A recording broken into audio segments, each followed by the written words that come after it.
সিরিয়ার ক্ষমতাচ্যুত president Bashar আল আসাদকে মৃত্যুদণ্ড দিলেন আদালত। আন্তর্জাতিক গ্রেপ্তারি অভিযান চালানোর নির্দেশ। ঝাড়খণ্ডের ছাত্র আন্দোলনের আজ সংসদেও রাহুলের অবস্থান নিয়ে বিজেপির প্রশ্ন, পুলিশের পদক্ষেপের প্রতিবাদে রাজ্যে ধর্মঘট। ভূমিকম্পে বিপর্যস্ত কলম্বিয়া, প্রাণহানি বেড়ে 164, এখনো ধ্বংসস্তূপের নিচে বহু মানুষ। সহযোগিতার বার্তা জাতিসংঘের।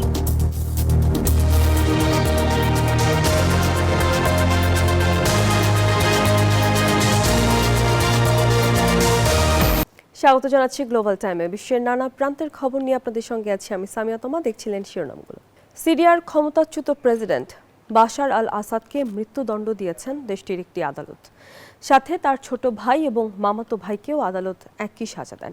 14 বছর ধরে চলা সিরিয়ার সংঘাতের সময় মানবতাবিরোধী অপরাধের জন্য এই সাজা দেন আদালত।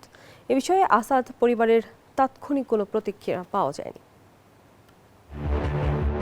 সিরিয়ার ক্ষমতাচ্যুত প্রেসিডেন্ট বাশার আল আসাদ ও তার ছোট ভাই মাহের আল আসাদকে মৃত্যুদণ্ড দিয়েছে দেশটির একটি আদালত। তাদের অনুপস্থিতিতে এই সাজা দেওয়া হয়। সিরিয়ায় 14 বছর ধরে চলা সংঘাতে মানবতা বিরোধী অপরাধ ও যুদ্ধাপরাধের অভিযোগে আদালত এ রায় দেয়। সিরিয়ায় আসাদ পরিবার 5 দশক ধরে শাসন করে। সেই শাসনের অবসানে প্রায় 20 মাস পর বাশার আল আসাদ বা তার ঘনিষ্ঠ সহযোগীদের বিরুদ্ধে এটি প্রথম কোনো রায়। মানবাধিকার সংগঠনগুলোর অভিযোগের ভিত্তিতে তদন্ত ও বিচারিক প্রক্রিয়া পরিচালিত হয়। সিরিয়ার 4র্থ ফৌজদারি আদালত বাশার ও মাহের আল আসাদের বিরুদ্ধে আন্তর্জাতিক গ্রেপ্তারি অভিযান চালানোরও নির্দেশ দিয়েছেন। একই মামলায় মৃত্যুদণ্ড দেয়া হয় বাশার আল আসাদের মামতো ভাই আতেফ নাজিবকেও। দক্ষিণাঞ্চলীয় দারা প্রদেশে সরকার বিরোধী বিক্ষোভ দমনে নেতৃত্ব দেওয়ার দায়ে তাকে অভিযুক্ত করা হয়। ওই দমন পীড়নেই পরবর্তীতে দেশজুড়ে গণঅভ্যুত্থান ও দীর্ঘ গৃহযুদ্ধের সূচনা ঘটায়। কঠোর নিরাপত্তার মধ্যে আদালতে হাজির করা হয় আতেফ নাজিবকে। কারাগারে পোশাক পরা অবস্থায় তাকে খাঁচার ভেতরে রাখা হয়। পরে বিচারক তার বিরুদ্ধে দেওয়া মৃত্যুদণ্ডের রায় পড়ে শোনান। গত বছর জানুয়ারিতে তাকে আটক করে সিরীয় কর্তৃপক্ষ। 2024 সালে বর্তমান প্রেসিডেন্ট আহমেদ আল শারার নেতৃত্বাধীন যোদ্ধারা পরাস্ত করে আসাদ সরকারকে। মাত্র 11 দিনের অভিযানে তৎকালীন সরকারের পতন ঘটে। ক্ষমতাচ্যুত হওয়ার পর রাশিয়ার রাজধানী মস্কোতে পালিয়ে যান বাশার আল আসাদ। চন্দ্রা, নিউজ 24। কলম্বিয়ায় এক দশকের সবচেয়ে শক্তিশালী ভূমিকম্পে ধ্বংসস্তূপে পরিণত হয়েছে বেশ কয়েকটি শহর। 7.4 মাত্রার এই ভয়াবহ কম্পনে এরই মধ্যে 164 জনের প্রাণহানির খবর পাওয়া গেছে। শত শত আহত মানুষের পাশাপাশি নিখোঁজও রয়েছেন আরও অনেকে। পরিস্থিতি সামাল দিতে দেশজুড়ে জরুরি অবস্থা ঘোষণা করেছে দেশটির সরকার। লুটপাট এড়াতে ক্যালি শহরে জারি করা হয়েছে কারফিউ। এরই মধ্যে সহযোগিতায় এগিয়ে এসেছে জাতিসংঘ ও মিত্রদেশ ভেনেজুয়েলা। চারপাশের কোলাহল থামিয়ে পিনপতন নীরবতায় কান পাচ্ছেন উদ্ধারকর্মীরা। যদি ধ্বংসস্তূপের নিচ থেকে ভেসে আসে জীবনের স্পন্দন, কলম্বিয়ায় ভেঙে পড়া ভবনের নিচে আটকে থাকা মানুষের খোঁজে এভাবেই চলছে আপ্রাণ চেষ্টা। 7.4 মাত্রার এই শক্তিশালী ভূমিকম্প কেড়ে নিয়েছে শতাধিক প্রাণ। ধসে পড়েছে হাসপাতাল ও ঘরবাড়ি। অনেকেই কংক্রিটের নিচে চাপা পড়ে থাকায় শঙ্কা রয়েছে হতাহত বাড়ার। আমার অ্যাপার্টমেন্ট পুরোপুরি ধ্বংস হয়ে গেছে। আমার স্ত্রী ভেতরে ছিল, তাকে উদ্ধার করতে পারিনি। জানি না সে বেঁচে আছে নাকি মারা গেছে। লুটপাট এড়াতে ক্ষতিগ্রস্ত ক্যালি শহরে কারফিউ জারি করা হয়েছে। অন্যদিকে চলমান উদ্ধার অভিযানে নিবিড়ভাবে নজর রাখছে জাতিসংঘ। সংস্থাটি জানিয়েছে দুর্যোগ মোকাবেলায় তারা যে কোনো ধরনের সাহায্য দিতে প্রস্তুত। এই ভূমিকম্পের ফলে যারা ক্ষতিগ্রস্ত হয়েছেন তাদের সকলের প্রতি আমাদের সমবেদনা রইল। নতুন কোনো তথ্য পাওয়া গেলে আমরা তা আপনাদের জানাবো।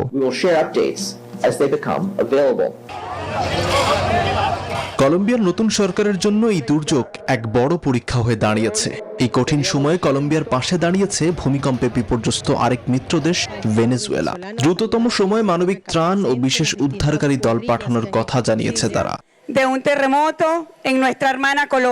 Desk report, news 24। ঝাড়খণ্ডের ছাত্র আন্দোলন ঘিরে এবার উত্তাপ সংসদেও। রাহুল গান্ধীর ভূমিকা নিয়ে প্রশ্ন তুলেছে বিজেপি। এদিকে রাঁচিতে শিক্ষার্থীদের ওপর পুলিশের পদক্ষেপে প্রতিবাদে রাজ্য জুড়ে ধর্মঘটের ডাক দিয়েছে বিরোধী দল বিজেপি।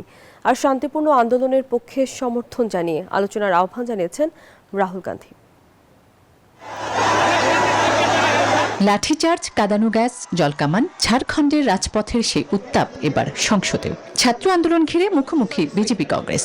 বিজেপির প্রশ্ন, আন্দোলন যখন একই, রাহুল গান্ধীর অবস্থান কেন দুই জায়গায় দুই রকম? ঝাড়খণ্ড ইস্যুতে রাহুলকে ক্ষমা চাওয়ার দাবিতে সরব হয় বিজেপি। এই বিষয়ে মুখ খুলেছেন রাহুল গান্ধী। শিক্ষার্থীদের শান্তিপূর্ণ আন্দোলনে সমর্থন জানিয়ে আলোচনার আহ্বান জানান তিনি। ঝাড়খণ্ডের ছাত্রদের জন্য আমার বার্তা একদম স্পষ্ট। শান্তিপূর্ণভাবে প্রতিবাদরত ছাত্রদের উপর হওয়া যে কোনো ধরনের সহিংসতার আমরা নিন্দা জানাই। এদিকে এরই মধ্যে শিক্ষার্থীদের দাবিগুলো বিবেচনার আশ্বাস দিয়েছেন ঝাড়খণ্ডের মুখ্যমন্ত্রী। তবে রাঁচিতে পুলিশের লাঠিচার্জ, কাঁদানো গ্যাস ও জলকামানের প্রতিবাদে রাজ্য জুড়ে চলে বিজেপির ডাকা ধর্মঘট। তাদের অভিযোগ, ছাত্রদের গণতান্ত্রিক অধিকার দমন করছে রাজ্য সরকার। ছাত্রদের উপর পুলিশি নির্যাতনের নিন্দা জানিয়েছেন অরবিন্দ কেজরিওয়াল। একাত্মতা জানিয়েছে ককরোচ জনতা পার্টিও। সেই সঙ্গে 15 আগস্ট থেকে নতুন করে আন্দোলনে নামার ঘোষণা দিয়েছেন সিজেপির প্রধান অভিজিৎ দীপকে। চাকরিতে অনিয়মের অভিযোগ থেকে শুরু হওয়া এই আন্দোলন এখন আর শুধু ঝাড়খণ্ডের ইস্যু নয়। ছাত্র অধিকার, পুলিশি পদক্ষেপ আর রাজনৈতিক অবস্থান সব মিলিয়ে জাতীয় রাজনীতিতেও নতুন বিতর্কের কেন্দ্রবিন্দুতে ঝাড়খণ্ড। আসমাতুলি, নিউজ 24। দীর্ঘ 5 মাসের যুদ্ধের পর এখন একে অপরের কাছে ক্ষতিপূরণ চাইছে যুক্তরাষ্ট্র এবং ইরান।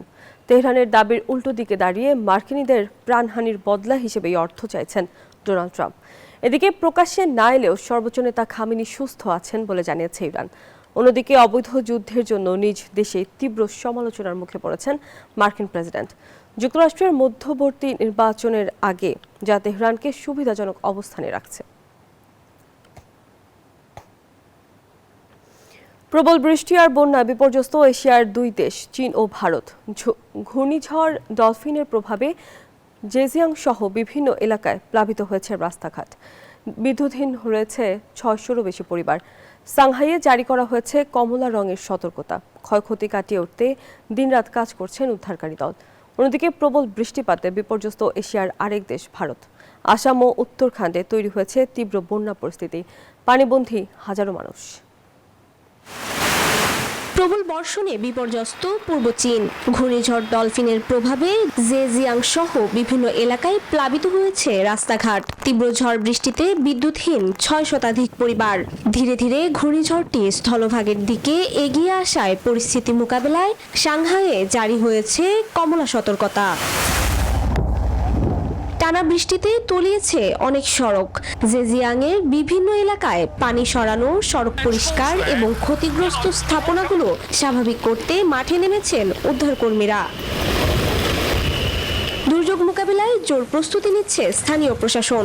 ঝুঁকিপূর্ণ এলাকার বাসিন্দাদের নিরাপদ স্থানে সরিয়ে নেওয়া শুরু হয়েছে।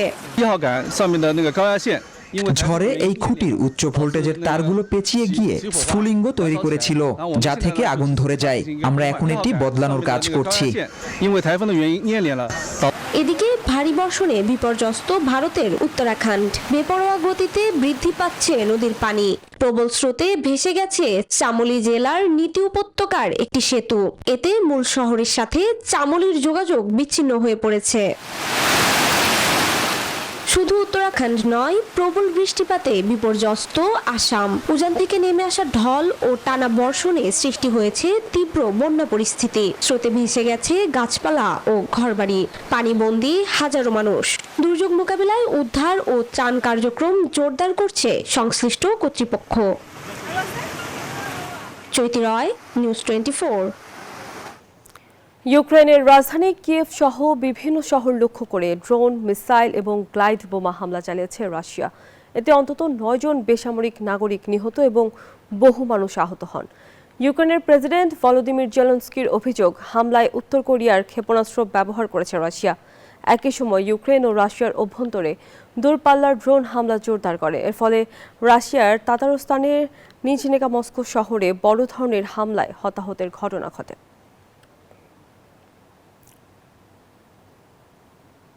আর এই ছিল গ্লোবাল টাইমের এখনকার আয়োজনে। এতক্ষণ সঙ্গে থাকার জন্য ধন্যবাদ।